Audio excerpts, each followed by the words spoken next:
तो hello friends देखंतु ओ triple SC तरफ आपण मन पे गोटे बहुत बड़ अपडेट आछि ऑफिशियल साइट रे आपण माने नोटिस देखि पारिबे 3 जुलाई 2024 माने एबे ही आपण मानकर ए जो नोटिस रही जोथि कि आपण माने देखि पारिबे जो लाइफ स्टॉक इंस्पेक्टर फॉरेस्टर और फॉरेस्ट गार्ड कंबाइन रिक्रूटमेंट है कि आपण मानकर रिक्रूटमेंट आस्थिला यार रिजल्ट को लेकी बहुत सारा पिला वेट करके रहिथिले। तो ए जो पीडीएफ आपण माने मध्य ए नोटिस टेलीग्राम रे जाई कि चेक करि पारिबे। टेलीग्राम रो लिंक आपण माने मु डिस्क्रिप्शन रे देई देबी जाई कि आपण माने चेक करि पारिबे। तो ए जो नोटिस टी आछि आपण माने देखंतु जे revision of answer key of the written test for the post of livestock inspector forester forest guard under combine recruitment 2023। तो आप जानी जे जो आंसर की आप आसाला से आउ थे रिविजन होगी आप जानी जो आप कंप्लेन करते कौ क्वेश्चन भूल अच्छी कौटा ठीक अच्छी तो तार रिविजन होगी आंसर की आसी तो आप आंसर की जाकि चेक कर दिंतु। एबे ही आप चेक करूँ ये आप देखिपारे केमती आप चेक करेंगे। Candidate will be able to visit the link by clicking the menu को जी आप रिवाइज आंसर की आप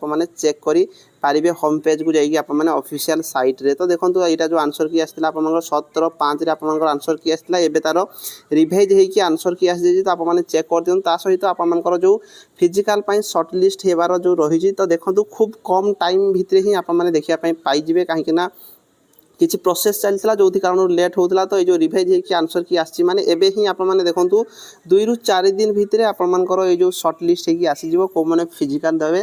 तो निहाती भाव में ये अपडेट इंपोर्टाट रोचे तो समस्त को शेयर करदे। चैनल फास्ट टाइम चैनल को सब्सक्राइब करेंगे और जो मैंने भी टेलीग्राम रे जॉइन होना टेलीग्राम रे डिस्क्रिप्शन में लिंक आप पाइजे जाकि जॉइन हूँ। आउ जॉइन हो सारापर आप सब प्रकार पीडीएफ चेक कर पारे। रही थैंक यू।